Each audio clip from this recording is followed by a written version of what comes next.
E vejam só. Meia-noite, hoje já, né? 0000. Trump volta a defender Bolsonaro nas redes pelo segundo dia seguido. Se voltar a falar hoje, Bolsonaro já pode ligar lá pro Fantástico pra pedir música, né? Caça às bruxas. O presidente americano amplia ofensiva contra instituições do Brasil ao repetir desagravo ao ex-dirigente de quem é aliado, né? Ofensiva contra as instituições. A imprensa é demais. Mas tá ali. Trump publicou pelo segundo dia seguido na rede social Truth Social uma mensagem de desagravo a Bolsonaro. No fim da noite de terça, Trump voltou a acusar a justiça brasileira de promover uma caça ao seu aliado. A mensagem é essa. Ele compartilha o texto anterior com a frase: deixem o grande ex-presidente do Brasil em paz, né? Ou sozinho. Caça às bruxas. Tá aí, né? Pra quem achava que o Trump não se importava com o Bolsonaro, parece que não é bem assim, né? Parece que não é bem assim. Eduardo ali traz o print. Quase meia-noite no Brasil e Trump volta a postar denunciando a lawfare contra Bolsonaro. Como eu falei, não é o único posicionamento. A Mariana Sanchez, ela conseguiu aí um pronunciamento exclusivo. Ela questionou aí o governo americano e obteve uma resposta do Departamento de Estado. Tá ali, ó. Perseguição política a Bolsonaro é uma vergonha. Diz governo dos Estados Unidos. É um pronunciamento oficial sobre o Brasil. O Departamento de Estado dos Estados Unidos afirmou hoje que, aspas, a perseguição política a Jair Bolsonaro, seus familiares e apoiadores é uma vergonha e está muito aquém da dignidade das tradições democráticas do Brasil. A declaração foi dada por escrito em resposta a um questionamento do UOL sobre a postagem do Trump, em que acusava as instituições brasileiras de um caça-às-bruxas político contra Bolsonaro e exortou a justiça brasileira: deixem-no em paz. O UOL apurou que o texto da postagem de Trump em favor de Bolsonaro não havia passado pelo Departamento de Estado, mas agora a diplomacia americana confirma um novo posicionamento em relação ao Brasil. Então vejam só, não é para falar que a coisa foi sendo construída e aí chegaram lá, ô Trump, vai lá, irmão, fala aí que a gente tá pedindo, né? Foi sendo construído de baixo para cima ali, com as formiguinhas. Não. Trump decide e vem de cima para baixo. O Laranjão que resolveu falar, né? Parece que o Trump tem mais respeito por Bolsonaro do que uma parte da direita. Enfim, aspas de novo. A declaração do Trump é clara e nós a ecoamos. Estaremos observando atentamente, diz a nota do órgão. Teve mais umas besteirinhas e aí não está na matéria escrita. E graças a Deus temos aqui o Vinícius Carrion. Ele mostra que ele coloca o recorte da senhorita Mariana Sanchez, que teve aí, ela vai ler a nota completa, a nota não é tão grande assim, e ela vai falar sobre o caso. Vejam só. E o teor da nota do Departamento de Estado é bastante forte, viu, Mauro? Eu vou ler para vocês porque é curtinha. Diz o seguinte: Jair Bolsonaro e sua família têm sido parceiros sólidos dos Estados Unidos. A perseguição política contra eles e seus apoiadores é uma vergonha e está muito aquém da dignidade das tradições democráticas do Brasil. A declaração do presidente é clara e nós a ecoamos. Estaremos observando atentamente.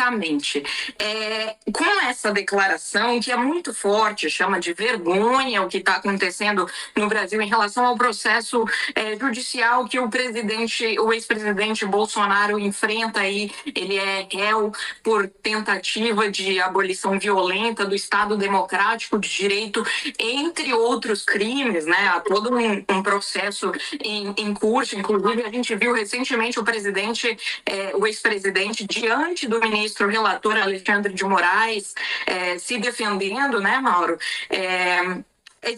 Essa nota nos mostra que a administração Trump que os Estados Unidos entraram definitivamente aí, compraram definitivamente a narrativa de que o ex-presidente Jair Bolsonaro é um perseguido político, e isso deve ter implicações muito graves, né? A nota diz que o Jair Bolsonaro e sua família têm sido parceiros sólidos dos Estados Unidos e não cita em nenhum momento que o Brasil e os Estados Unidos são parceiros há 200 anos, né? E tem uma relação diplomática bem estabelecida. Enfim, a gente vê um aprofundar dessa crise que deve trazer desdobramentos, viu, Mauro?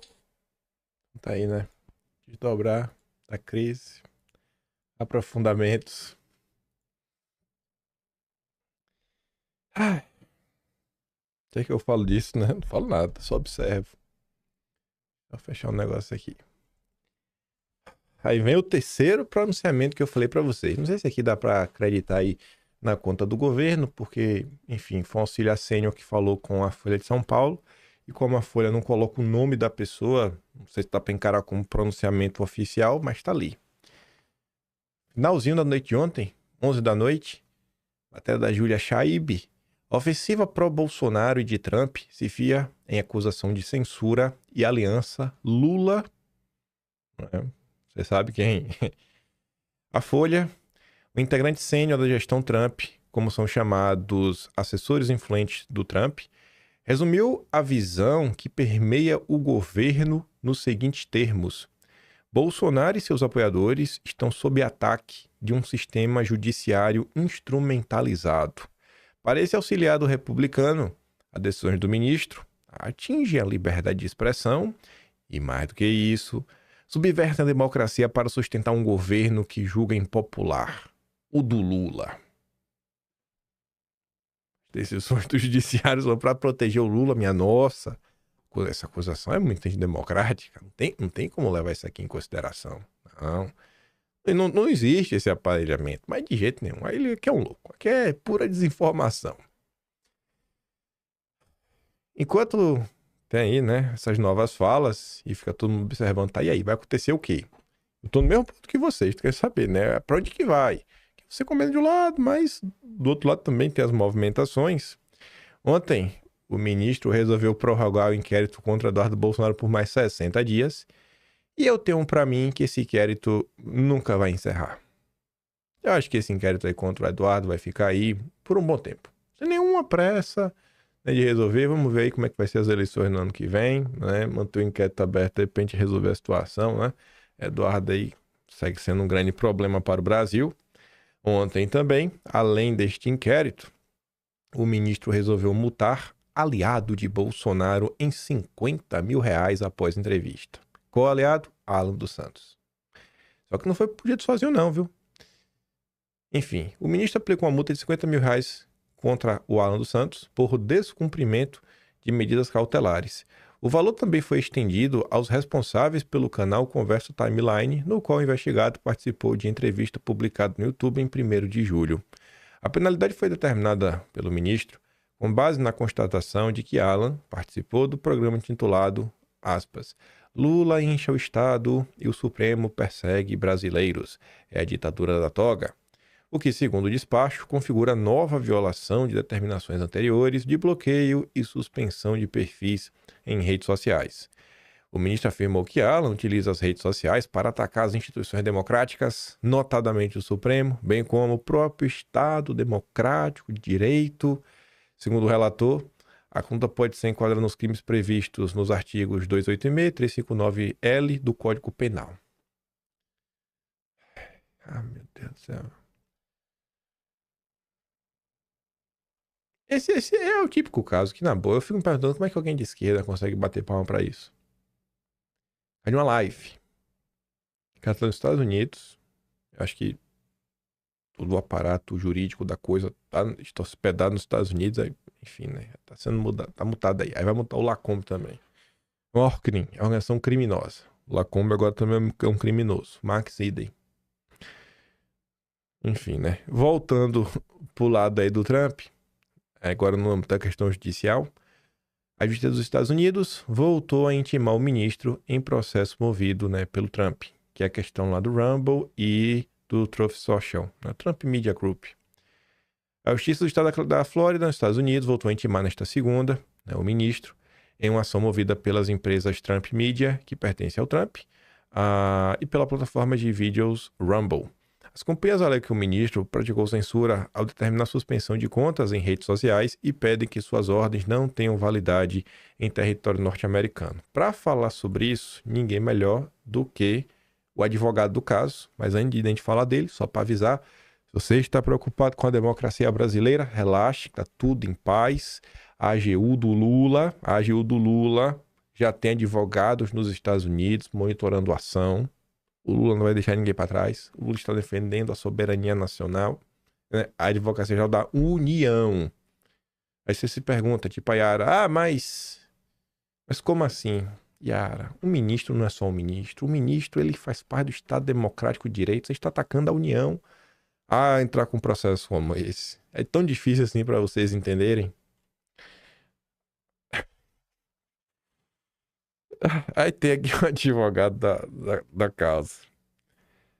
A Veja conversou com ele ontem.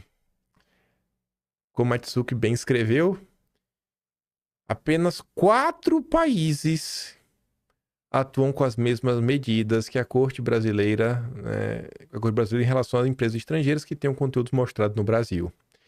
O silêncio, no final, é aquela típica situação em que você sabe a resposta, mas não tem coragem de falar. E acho que quem sabe a resposta é o Robson Bonin, né, da Veja. Vejamos. Doutor, bom dia.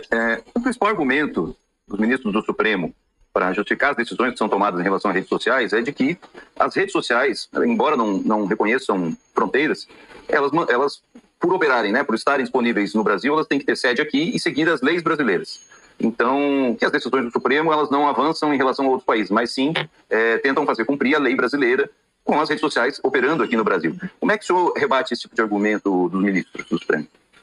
Obrigado por levantar esse ponto, porque é um ponto realmente extraordinário.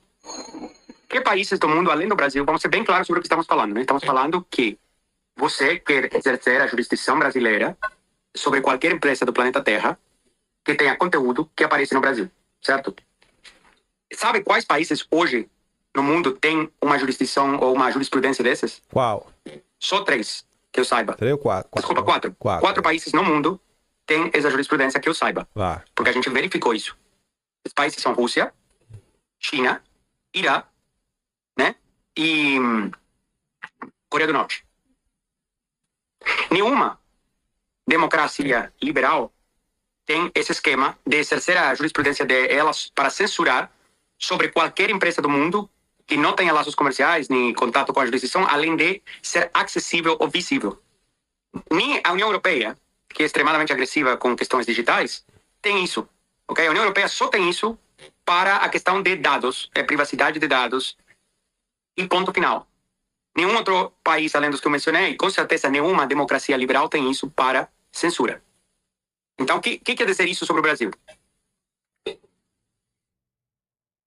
O que isso quer dizer sobre o Brasil, hein?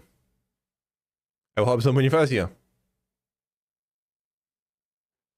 Sim, mas fala o que sobre o Brasil? Todo mundo sabe a resposta. Mas cadê a valentia, né? Cadê a valentia da turminha aí pra falar sobre o Brasil, né? O estado que o país se encontra. Chegamos aonde chegamos por conta da imprensa, que ajudou a instaurar o estado atual das coisas. Nem lembrar disso também, né? Eduardo ontem participou de uns bate-papos, que foi no próprio canal dele. E é isso que diz, né? Para Eduardo, o trecho mais importante da declaração do Trump não é a frase "deixem o Bolsonaro em paz". Impossível não constatar a diferença de postura e atitude. O que é que ela quer falar com isso, né? Eu vou dar play no áudio. Mas, enquanto tem muita gente aí que minimiza o trabalho do Eduardo, o Eduardo que podia estar puxando, inclusive, a sardinha pro pai dele, para ele, Eduardo resolveu usar esse momento para dar destaque, eu acho que é algo que não sei, né? Tá falando muito mais sobre o povo brasileiro como um todo do que um personalismo na figura dele, na figura do pai dele e de qualquer outra pessoa, né? Qualquer outro político. Mostrando que Eduardo vem se mostrando uma pessoa mais nobre do que algumas pessoas badaladas da direita brasileira, que às vezes até tentam, né, desmerecer, abafar o trabalho dele. Enfim, acho que esse recorte aqui acho que Eduardo tá de parabéns. Tá de parabéns, tá amadurecendo bastante aí, né? Inclusive no lidar com a população. Escute só o que o Eduardo disse. Vocês aí, a sua voz, o seu tweet é muito importante. É você que está fazendo esse sistema cair. Se não fosse por você, se eles não achassem que isso daí fosse importante, eles não estariam tentando te censurar, não é mesmo? Então, obrigado aí por compartilhar, curtir, comentar e agradecer também a todos vocês que entendem, né, a importância desse trabalho feito aqui de fora. Eu acho que está todo mundo muito ciente já de que dentro do Brasil não existem mais armas para a gente lutar contra essa ditadura. Eu respeito as pessoas que dizem isso, os políticos que falam que nós temos que combater internamente os nossos inimigos, mas eu não preciso seguir o que eles falam, porque isso para mim é uma estratégia furada e que se mostrou totalmente ineficiente até o dia de hoje. Os políticos, né, que dizem isso. Tem pelo menos aí 2 políticos, né, que falam isso. Um deles, inclusive, fez questão de falar isso nos Estados Unidos, né, quando concedeu uma entrevista. Não tem muito tempo, não me indiou. O me indiou tá demais. Eduardo dá um tapinha assim com luva de pelica, né? Mas recado dado. Valeu aí, Eduardo. Gostei desse comentário. Está em outro momento histórico. A gente não está mais no impeachment da Dilma de 2016. A gente está tentando vencer a lawfare, né, esse ativismo judicial que é liderado pelo Alexandre de Moraes.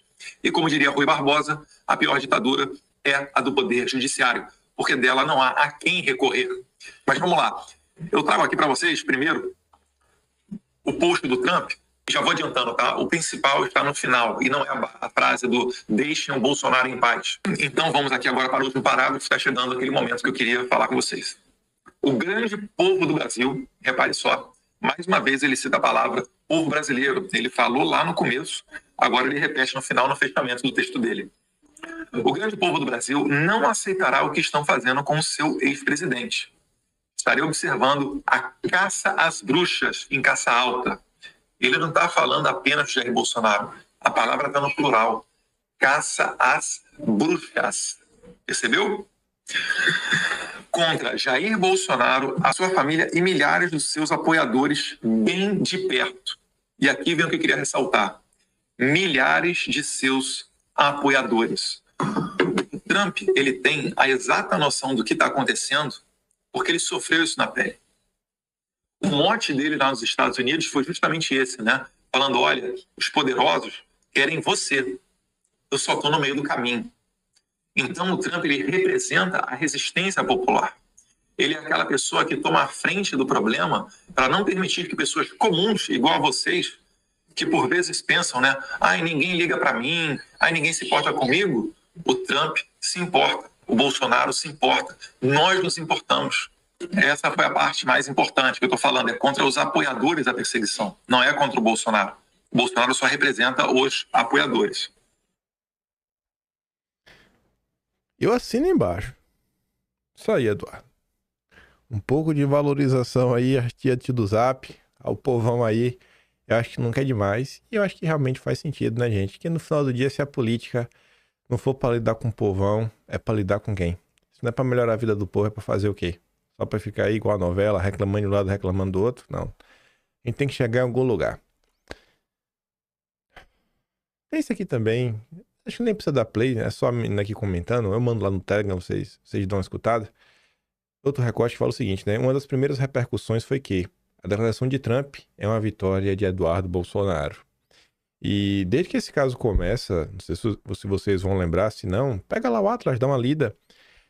Houve uma atuação ativa do PT e de setores da esquerda para tentar desmerecer Eduardo, para tentar falar que Eduardo não está fazendo nada, todas as ações não dá nenhum tipo de crédito. E aí quando você vê que do outro lado, né, do lado das pessoas que deveriam estar apoiando o Eduardo, esse tipo de comportamento também acontece, você fica assim, né? O que está acontecendo, né, com esse país? Ontem saiu uma pesquisa, Atlas Intel, segundo instituto mais petista do país, lá do André Roman, e Bolsonaro vence o Lula. Quem poderia imaginar? É o único candidato que vence Lula é Bolsonaro. Único. O único candidato que vence Lula. Tá ali, ó. Bolsonaro ficaria à frente de Lula se a eleição fosse hoje. Bolsonaro teria 46% dos votos ante 44,4% do Lula em cenário de primeiro turno. E no segundo também levaria. E a Tsuki fala assim, né? Oi, Daniela Lima. Por quê? Porque circulou um vídeo da Daniela anteontem. Ela comenta aí sobre a postagem do Trump. E aí o Trump fala, Bolsonaro tá liderando e tudo mais. Eu falo assim, não é mentira que Bolsonaro está vencendo. Sendo que todas as pesquisas vêm mostrando que Bolsonaro vence o Lula. Eu me pergunto qual é a pesquisa que o Lula ainda vence, né? Ou ainda parece bem colocado. Porque o caldo pro Lula tá entornando, hein? Tá bom não. Não tá bom não. Voltando lá para os Estados Unidos, pra gente falar, pegando esse gancho também de eleição, tem uma coisa que chamou minha atenção. Acho que pode parecer bobagem, mas eu acho que não é tanta bobagem assim. Até porque nos Estados Unidos, isso acho que tá muito mais difundido e faz muito mais sentido na cabeça deles. O perfil oficial lá do canal do Bannon fez esse tweet, junto com o Paulo Figueiredo, com a seguinte legenda, né? O presidente Trump vê seu aliado próximo no Trump dos trópicos, com Bolsonaro e o movimento nacionalista populista do Brasil. Nos Estados Unidos, se você perguntar para uma parte das pessoas, eles vão falar o quê? Não, Trump é um nacionalista econômico, né? É um cara aí que tem realmente um olhar focado. E eu acho que esse movimento, ele vem crescendo ao redor do mundo todo e você vê que no Brasil também vem ganhando corpo, vem ganhando tração. Eu acho que no Brasil, setores, principalmente mais à direita, deveriam estar observando, né, o que aconteceu na Europa, o que aconteceu nos Estados Unidos, como vem sendo o processo de crescimento do Chega em Portugal, né, o tipo de posicionamento que eles vêm tendo, a agenda, como foi também o processo de crescimento da AfD na Alemanha. Você pode ter uma crítica, mas olhar, entender o processo em si, o que é que eles estão falando, como eles estão colocando os assuntos, como eles estão colocando a questão do país no meio da discussão, e aí já começar a tratar do movimento brasileiro falando nessa mesma linha, né? Você vê que realmente, eu acho que a gente está migrando para essa direção. E aí cada vez mais começar a discutir mais a fundo temas ligados à soberania nacional, o papel do Brasil, né? A importância de realmente a gente começar a botar a bola no chão, ter um projeto de país para tirar a nação do buraco que se encontra. E eu achei bem interessante a forma como estavam se referindo às coisas por aqui.